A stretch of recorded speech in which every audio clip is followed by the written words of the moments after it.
Good morning YouTube. Aujourd'hui on se retrouve pour la critique de la saison 2 de Mindhunter. Je sais, dans la critique de Once Upon a Time in Hollywood, je m'étais trompé dans la saison 3, mais c'est la saison 2. On est parti pour la critique. Donc l'histoire, c'est après avoir eu le soutien de leur nouveau patron, l'agent Holden Ford et Bill Tench vont devoir enquêter sur de multiples mystérieux meurtres d'enfants noirs se situant à Atlanta.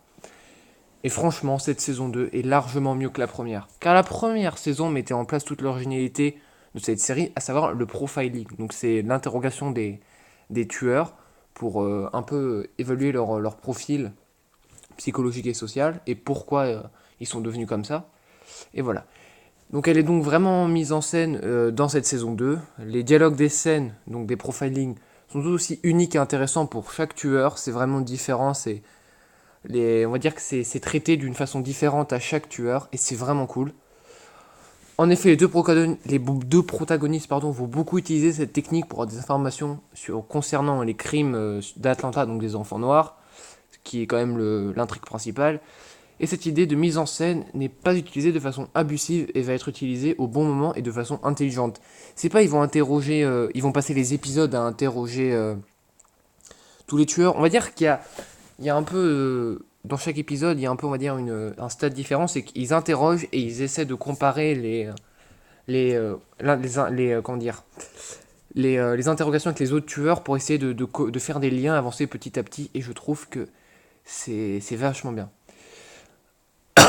Mais ce qui m'a beaucoup plu dans cette saison 2, c'est la façon dont est traitée la vie privée des personnages. Là où dans la première saison, on suivait beaucoup l'agent Holden Ford, donc qui est Jonathan Groove, ou un des personnages principaux, pas celui qui a les cheveux blancs. Dans cette deuxième saison, nous allons suivre surtout l'agent Bill Ten, donc celui qui a les cheveux blancs, et Dr. Carr, donc on ne va pas dans l'annonce, mais c'est une dame qui était présente dans la première saison, donc ça va pas vraiment parler à ceux qui n'ont jamais vu. La relation père-fils compliquée est très bien traitée pour le docteur Tench, pour l'agent Tench, et nous avons beaucoup d'empathie pour le personnage. Mais je trouve que malgré de nombreux passages concernant le docteur Carl, donc le perso que vous ne voyez pas si vous n'avez jamais vu la série, je n'arrive pas à avoir personnellement, je n'arrive pas à avoir de l'empathie en raison de son traitement bâclé. C'est qu'il n'y a pas assez de scènes et je trouve ça dommage parce que ça aurait vraiment pu être intéressant. Tandis que la vie privée de Holden a complètement disparu, ce qui je trouve aussi dommage. Donc dans la première saison c'est surtout Holden, et là c'est surtout Tench, donc peut-être que c'est à la saison 3 surtout Dr. Carr. Et voilà. Donc l'autre énorme point fort de la série est son ambiance bien sûr. Elle est encore plus glauque que la première grâce à des lumières très bien gérées, d'une mise en scène et des plans très bien maîtrisés.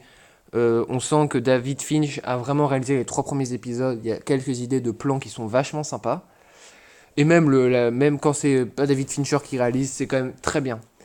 Et les acteurs, bon vraiment là c'est vraiment bien. Hein. Franchement c'est du casting...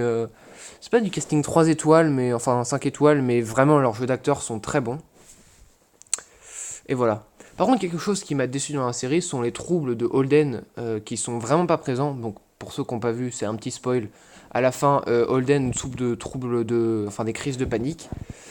Et voilà. Et le problème, c'est on voit qu'il ne contrôle pas ses crises des premiers épisodes de la série. Après, ça disparaît et c'est très dommage parce que la série et le traitement du personnage ainsi que l'ambiance aurait été beaucoup plus différent. L'ambiance encore plus froide, le perso un peu plus déjanté.